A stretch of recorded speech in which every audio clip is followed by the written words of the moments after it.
It was 15 years ago that Amy and I got married. We dated for 3 years exclusively after our first date when Amy was a sophomore in college. My name is Mark Butler. I was junior A when Amy and I met at a party. We were an instant item, inseparable till I graduated 2 years later. We were apart for Amy's senior year as we had planned to get married after her graduation. About 6 months after we were married, we were at a party with several other couples our age. It was a barbecue with steaks on the grill and plenty to drink. As it got later in the evening, the crowd had whittled down to us and 3 couples sitting around a fire pit drinking and talking. The topic of the celebrity hall pass came up. "What the hell is a celebrity hall pass?" I asked. Sadie, a little blonde on my left, spoke up. "A celebrity hall pass is just like it sounds. It is a game we play where you name the person you want to get a pass from your marital vows. You know, a celebrity you are allowed to have intimacy with." "So, this is just a game you guys play?" I asked. "Yes and no," Sadie said, patting her husband on the leg. "Yes, it is a game that we play, but Tom and I have made an agreement that we will give each other one hall pass. Doesn't have to be a celebrity." I was shocked. "For real? You mean you guys have a standing agreement that you can go have intimacy with someone else at any time?" Tom looked me straight in the eye and laughed. "That's right, buddy. It is a little more than that, but that is the basic agreement." He pointed to the other 2 couples. "They have the same agreement. We all agreed the same night. Katie, you've used your hall pass, right?" Katie put her head down. "Tom, you don't need to tell the world. Yes, I was at a conference and I was working with this cute guy whose wife had just died in a car accident. I called Carl and told him I was going to use my hall pass to help the guy." Amy had been quiet but moved closer to me, holding my hand. "Carl, you were okay with Katie having intimacy with another man?" "Oh yeah, I'm fine with it. She came home to me and I will get to use mine someday." They continued on with their game naming who their celebrity hall pass would be. Amy prodded me into naming one myself after she announced hers. 15 years later, I couldn't remember who each of us chose, but I do remember the hot intimacy we had when we got home. Amy even admitted that when we were making love, she was picturing her fantasy lover with her. The next morning, I was very clear with her that I would never agree to a hall pass. Amy agreed that it was just a game. The events of that night faded from my memory for the most part. We moved on with our life. Amy and I quickly started a family, having a boy and a girl in quick succession. Amy and I stayed in touch with Sadie and Tom for a few years, but lost track of them after they divorced. A couple of years ago, I ran into Tom at a bar. I just happened to stop in after work and saw him drinking alone. We had a drink while he told me that not only were he and Sadie divorced, but the other 2 couples from that barbecue had both divorced. The underlying cause of each divorce was the hall pass. Tom said that they each believed that the hall pass would allow them to experience excitement outside their marriage with no effect on the marriage. Tom said they couldn't have been more wrong. After each had used the pass, there were comparisons and suspicions. The suspicions led to contempt, which led to divorce. My conversation with Tom confirmed what thought the night at that party about the hall pass. It might be a fun game to play as a fantasy. In the real world, it doesn't work. I had intended to tell Amy about my run-in with Tom, but with our busy lives, it never came up. Sitting here now, I wish I had. It was a Thursday night with Amy away at a conference in LA. At about midnight, my phone rang from Amy. The noise on her end sounded like she was in a club. I could hear in her voice that she had been drinking. "You're not going to believe it, but we met Joshua from my soap. He likes me and I'm going to use my hall pass." The noise on her end got louder. "What did you say? Did you say something about using your pass?" "Yeah, honey. I knew you would understand. See you Saturday." "What? What the hell are you saying? Can you hear me, Amy?" The call had ended. I quickly tried to call her back, but her phone went right to voicemail. I left her several messages telling her not to do anything stupid. I sent her several texts that there would be consequences if broke our wedding vows. After hearing nothing from Amy all night, I tried several times in the morning with still no results.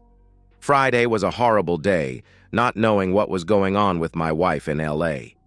I took the kids to my parents' house after work. After dropping them off, I headed to Jack's house. Jack's wife, Jenny, went on the same trip with my wife. They worked together and were good friends. Jack met me at the door, surprised to see me. "Hi, Jack. I need your help. I can't get a hold of Amy. When she called me last night, she sounded strange. Can you call Jenny to see if she knows anything?" "Sure, Mark. I'll call Jenny and tell her you here are looking for Amy." "No, don't tell her I'm here. I'm afraid that Amy will have asked her to cover for her. Would you mind just calling her and bringing up Amy in the conversation and letting me listen without her knowing?" "Sure, buddy. They should be just getting out of the classes right about now." I don't know what possessed me to do it. While Jack was getting out his phone, I switched on the voice recorder on my phone. His wife answered on the first ring. "Hi, honey. You must have ESP. I just got back to my room after the classes. We have that dinner tonight and I will see you tomorrow." The two talked about the conference for a bit. Then Jack brought up Amy. "Have you seen much of Amy? Mark called me, leaving me a message asking if I had talked to you about her."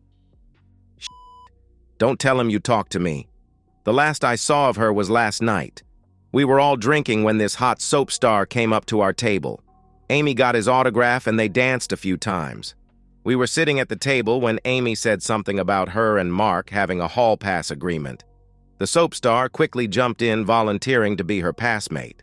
I tried to talk her out of it, but she said it was a once-in-a-lifetime opportunity. Amy whispered in my ear that she was going to let the guy have intimacy with her. Next thing I knew, she was arm in arm with the guy walking out of the club. I haven't seen her since. God, don't tell Mark." Jack ended the call looking at me. "Sorry, brother. Do you guys have an agreement about a hall pass?" "No, we played a game called Celebrity Hall Pass years ago, but afterward I told her in no uncertain terms that I would never agree to such a thing." "What are you going to do?" he asked. "I don't know, but it won't be good." On my way home, I stopped by my parents' house and asked Mom to keep the kids for the weekend. She could tell something was wrong, but I didn't tell her what. Back at the house, I tried a few more times calling and texting Amy with no results. I assumed she had turned her phone off so as not to be bothered while she's sleeping with her soap star. Amy's flight would get her in by mid-afternoon. Jenny had gotten a ride from Amy, so I asked Jack to text me when Amy dropped her off. I set up our video camera on a shelf in the living room where I would confront her. I wanted everything she said recorded. At 4 o'clock, the text from Jack came in. I would have about 20 minutes. I slipped the remote for the camera under my leg and waited for my wife to come home. I nearly jumped out of my seat when the garage door rumbled. Hitting the record button on the remote, I tried to be as calm as I could. Amy bounded in from the kitchen with her bag in tow. "Oh my God, what a crazy trip," she said with excitement. "Yeah, I bet. I have been trying to call you. My phone got broken, I dropped it, and it just shattered." As calm as I could, I brought up her call to me late Thursday night. "The last time I talked to you, I couldn't exactly hear you well. It sounded like you met up with a soap star and were using your pass." "Yeah, we were at a club and Joshua Morrow came over to our table. You know the star on my soap. We danced a few times and we got to talking about our hall pass agreement. Damn, he is so hot. He said he wanted me to use my pass on him. That's why I called you. He's had all the hot actresses and he wanted me. Can you believe it? He took me to his house and, well, you probably don't want the details." No. Tell me how he was intimate with my wife using his actor charm that has been with hundreds of other women." Amy still had no sense that I was angry. "Oh yes, he was experienced. He knows his way around a woman's body. He said he took one of those pills. Damn, you are going to have to try one. He lasted forever. Damn, he was good. Those stories you hear about these stars being good at intimacy are true." Amy was just giddy telling her story. Finally, she noticed the anger on my face. "Mark, are you all right?" she asked. No, I'm not. My wife is standing here in my living room confessing to adultery, and she can't contain her giddiness about having intimacy with another man. Adultery? What are you talking about, Mark? It was a once-in-a-lifetime opportunity. Joshua was my hall pass. I thought you would be happy I got to live out a dream fantasy.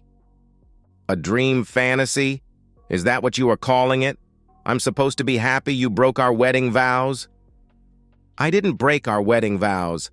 I took a weekend off to live out a fantasy. It was like what our friends did. I just used my hall pass. Amy's face was starting to show concern. No, Amy, that was just a game, and I was very clear that it was just a game. I told you I would never violate our marriage vows and would not stand for you doing the same. If you had the chance to be with a celebrity, I would be all for it. I don't understand why you can't just be happy I had an experience I will never forget, she replied. Don't worry, I will never forget either. I'm sure the family that you forgot about will never forget either. I walked over to Amy, grabbing her hand. I pulled her wedding ring off her finger. Did you make love to him with your wedding ring on, still on your finger? You know that symbol of our love and commitment to each other? We didn't make love, we had intimacy. Yes, I had it on. I was going to take it off, but Joshua wanted me to leave it on. I'm sure he did. He wanted to make a mockery of your marriage by being with you knowing you were a married woman. Amy stood with her hand on her hip. This was her angry pose. I don't know why you're making a big deal of this. It was just 2 nights. What? Do I need to take you upstairs to make it up to you? Thanks, but no thanks. Let me ask you, Soap Boy didn't use a condom, did he? Well, no. Amy was still angry, but now confused by my question. You let a man have unprotected intimacy with you that you believe has had with over 100 women, and given he is a TV star, probably some men too. Wonder what Hollywood disease he gave you. He may have given you something else unless you started using the pill again. You haven't been back on the pill, have you? No, you know I'm not. I don't need to because you had a... Oh, God! Amy gasped again. Hey, just think. You may be carrying a TV star's baby, I replied. Amy was clearly working the math in her head. No, I had my period last week, so I won't be fertile till later this week. It's interesting that you're only considering that now. That soap star might have deposited enough to potentially reach an early egg. How many times did he not use protection with you?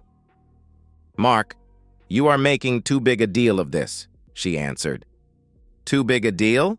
So you are saying I shouldn't make a big deal out of my wife committing adultery and throwing her family away? Amy was stamping her feet. I told you it wasn't adultery. I used my hall pass. I called you and even told you I was using it. There is the problem, Amy. You used something that doesn't exist. I never gave you permission to quit our marriage and destroy our family. Quit being so dramatic. I really thought you would be happy for me. I guess I was wrong. I'm done talking about this. Where are the kids? She asked. They are at my parents'. I didn't want them here when we discussed our divorce. What? What do you mean by divorce? You're going to divorce me over this? No, we are not getting a divorce. As calm as I could, I simply looked into Amy's eyes. You made your choice. Now I will make mine. That's ridiculous. You're telling me that you're going to throw away our family for this? This is not a big deal and you are just going to have to get over it, Amy said, screaming at me. Done talking, I calmly walked upstairs to the guest bedroom, locking the door behind me. For over an hour, Amy pounded on the door telling me we needed to talk. Silence was my response. Getting up early, I was out of the house before Amy awoke. Driving to my parents' house, I found my dad up while the rest were asleep. Over a cup of coffee, I told Dad the whole story. Dad just listened, not saying a word till I finished. When I got to the end, he simply looked up at me. What a cheating woman. Dad, can I ask you what you would do in my situation? Son, you have to understand it was a different time when I was your age. It seems that this stuff is acceptable now. If your mother had done what your wife did, I would put a bullet in her head. but you have to do what you have to do. Dad, I don't think I can get past this. She knew how I felt about infidelity. Hell, I thought she felt the same way. What's with that prenup her mom made us sign? What was that all about?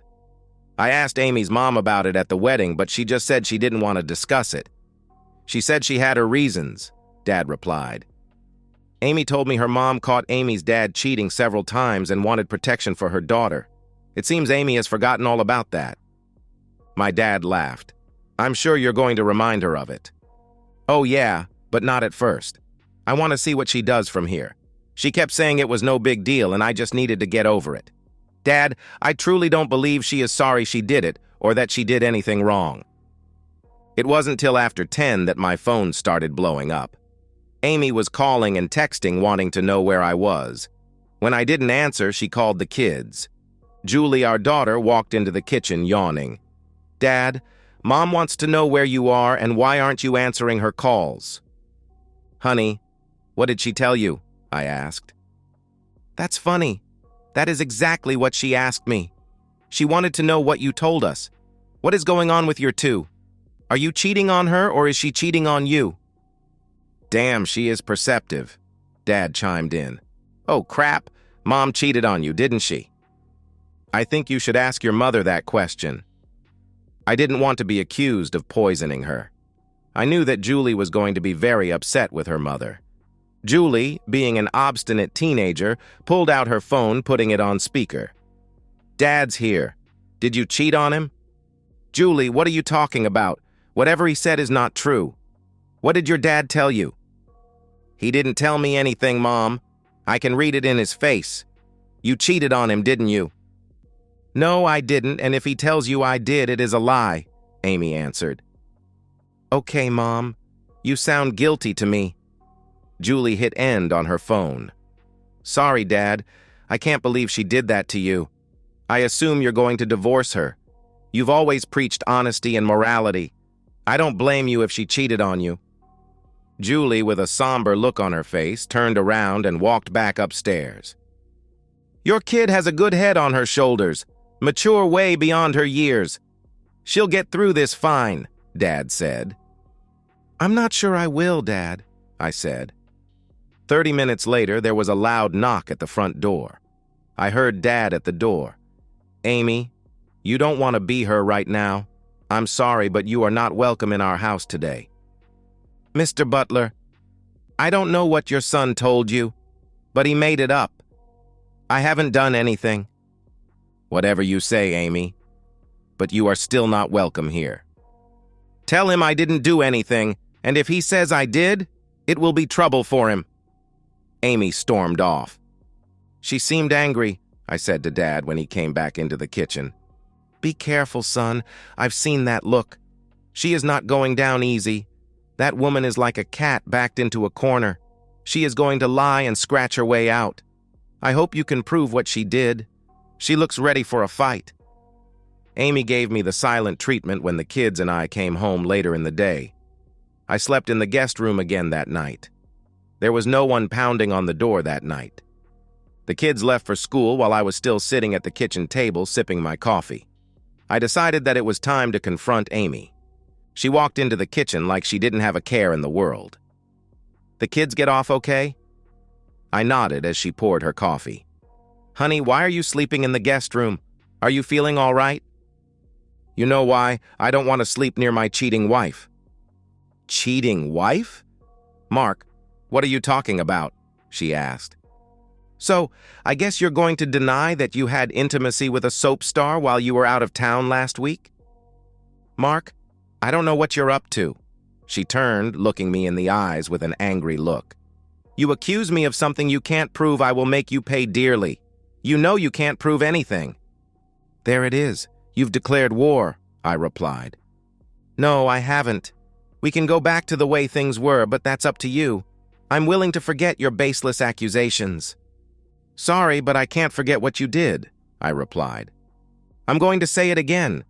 I didn't do anything, and more importantly, you can't prove that I did. You will regret it if you try to say I did something. Let it go, and let's get on with our marriage. I knew a threat when I heard it. I didn't say anything, just got up and walked to my car as if I was going to work. Having already called in to work sick, I drove down the street waiting for Amy to head to her school where she was an associate principal. Once she was gone, I went back into the house. Taking Amy's words to heart, I went into the house looking for evidence. If this was going to be war, I wanted as much ammunition as I could get. Jenny had mentioned that Amy had gotten Soap Boy's autograph. She couldn't display if she was going to deny her affair ever happened. I figured something like that would be too big of a trophy to get rid of. She would hide it.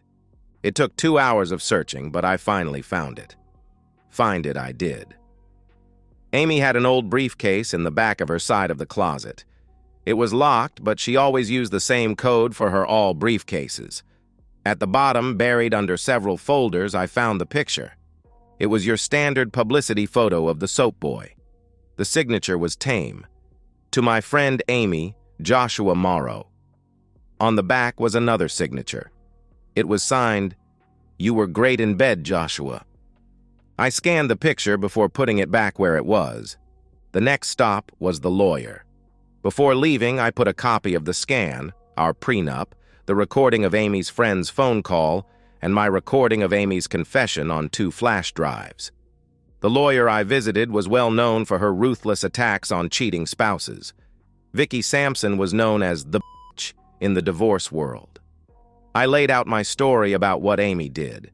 When I finished telling her the situation and how I wanted it to play out, she just sat back and smiled. "I love this. You are evil. Set the trap and spring it when there is no turning back. You know it is going to be uncomfortable for you when before we show the proof. Everyone is going to think you are lying or crazy. I know I want her to think she has the upper hand till the very end." Mrs. Sampson shook my hand. "I will get the paperwork ready and have her served at school. You need to do a couple of things for me. First, check your credit card bills.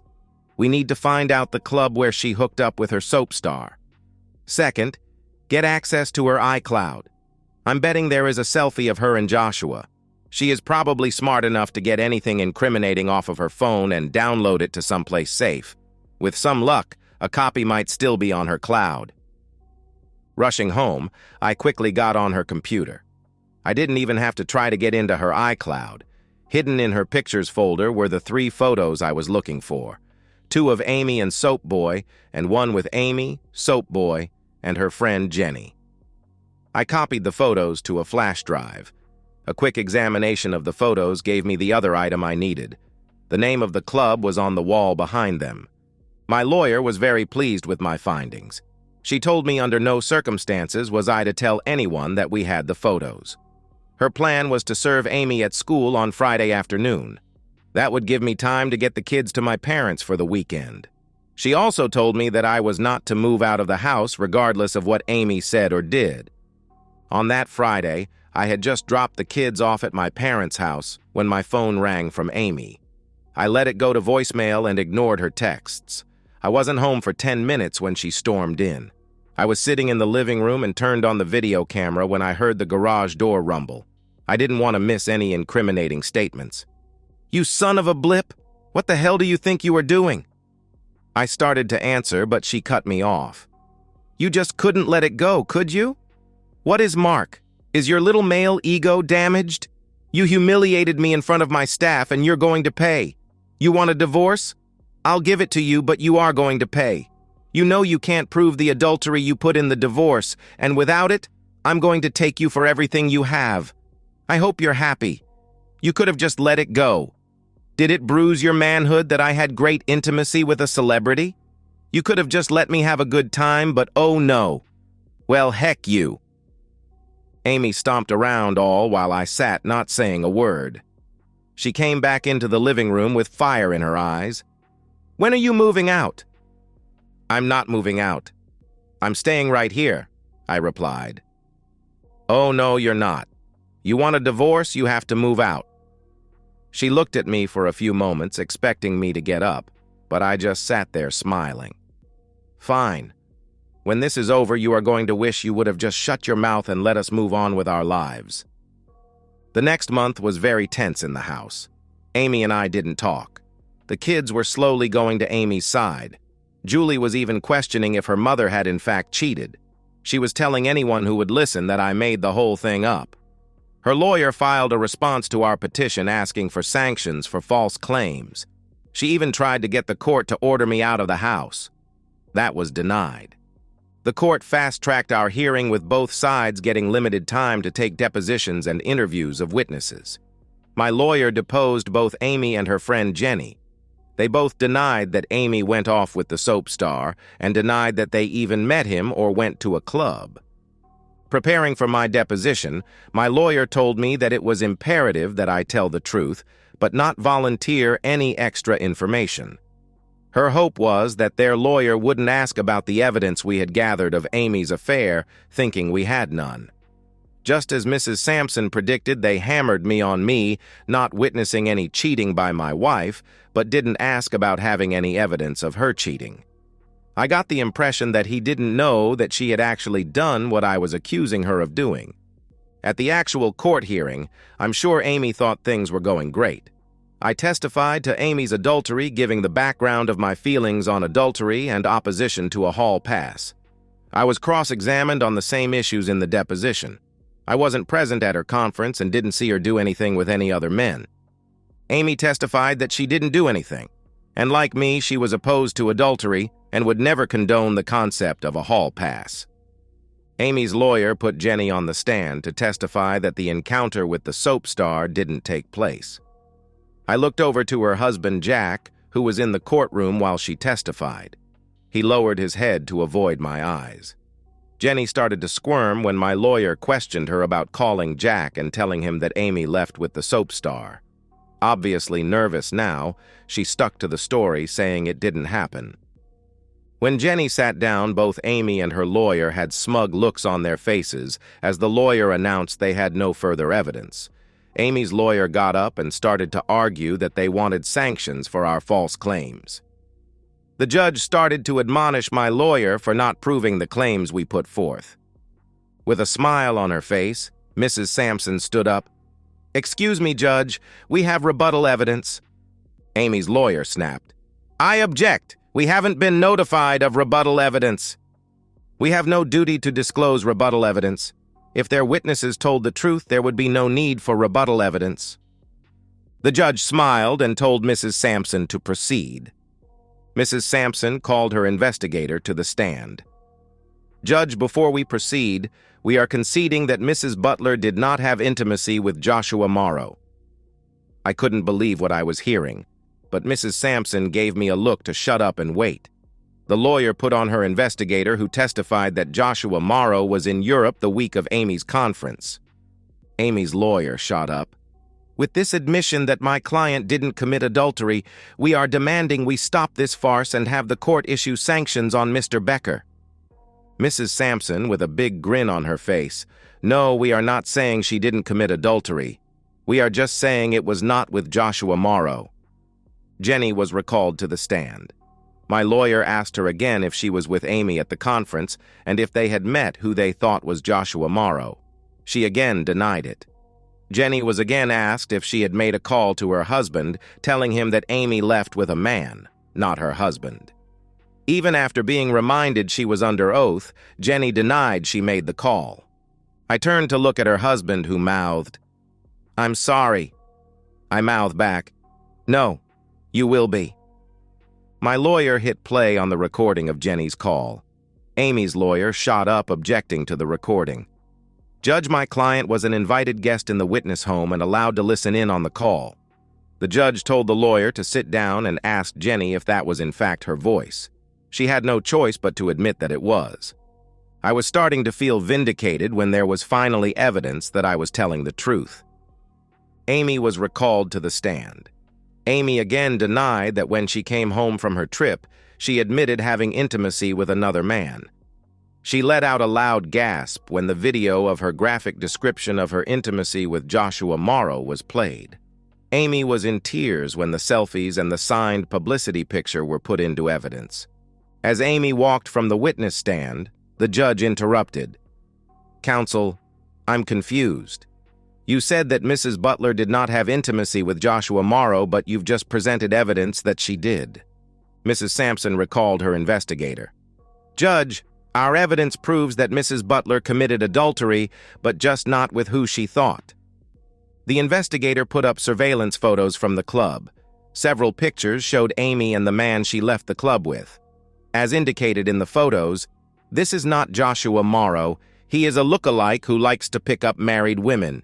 He is a known con man who had been diagnosed with several STDs. I just had to look over at Amy at that point. The look of shock on her face was priceless.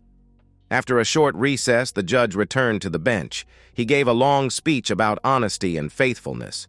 The judge ruled that Amy had committed adultery as spelled out in the prenup. He ruled in my favor, upholding the prenup. The judge lectured Amy that even if there hadn't been a prenup, he would have awarded me custody of the kids. On the record, he found Amy to be an unfit mother for her extensive attempts at deception. With tears in her eyes, Amy turned from the counsel table to leave. The judge bellowed from the bench. "Mrs. Butler, stay put, we're not done yet." The judge summoned Jenny to the bench to join Amy.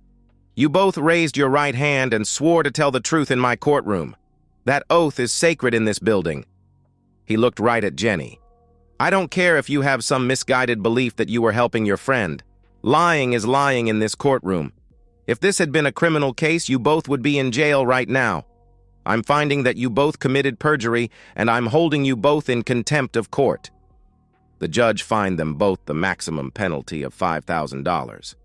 Amy's bad day got worse when she walked out of the courthouse to a local news team putting a camera in her face. I found out later that my lawyer tipped them off. "Mrs. Butler, do you have a comment on throwing away your family for a one-night stand with a fake TV star?" The reporter's question was the straw that broke Amy's back. Amy let out a blood-curdling scream and then attacked the reporter.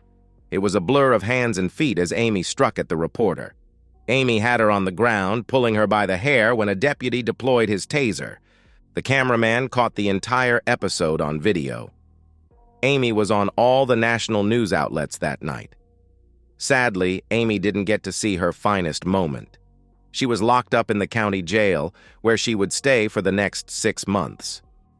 No, I didn't have a beautiful blonde lined up to take Amy's place. I was too busy raising 2 kids as a now single parent. And no, I didn't reunite with Amy when she got out of jail, even though she tried. My mother felt sorry for her and asked me to give her another chance. She had lost her career and became the subject of ridicule throughout the town. After 3 months of Amy calling and texting me, I agreed to meet with her at her mom's home. Silently, I sat and listened to Amy tell me how much she loved and missed me. She missed being part of our family. As a result of her arrest and conviction of assault, she was only allowed limited supervised visits with the kids. Amy said she was so sorry for lying about her hookup, as she called it, and was so embarrassed that it turned out she was conned by a fake. She finished by pleading with me to take her back, that she would be the best wife ever. I stood up and took a deep breath. "Amy, that was an impassioned speech. I believe you mean every word. You apologized for lying. You said you missed our family. You said you love me. I believe you. I really do. It is what you didn't say that is most telling. You've never said you were sorry or even shown any regret for breaking our wedding vows. I think you were sorry that it turned out you didn't have your dream guy. I still don't believe you are sorry that you were cheating on me or even that it was cheating. The answer to your question is no and hell no. I will not take you back now or ever. I want you to stop contacting me, period. If you don't, I will renew the restraining order I was granted when you were arrested." Amy stood up crying. "I'm sorry. I'm sorry I enjoyed it. Is that what you wanted to hear?" "Amy, we're done. Go live your life. It will not be with me." I turned and walked out the door with Amy screaming at me with her mom holding her back. And so, we've reached the end of today's story. Was it what you expected, or did it take a twist you didn't see coming? I'm curious to hear your thoughts. Share them in the comments below, and let's get a conversation going. If this story kept you hooked, make sure to hit that like button. And if you're new here or just haven't subscribed yet, now's the perfect time to join our community. I bring you fresh, captivating stories every day, so click that subscribe button and turn on notifications so you never miss out. Thanks for watching, and I'll see you in the next one.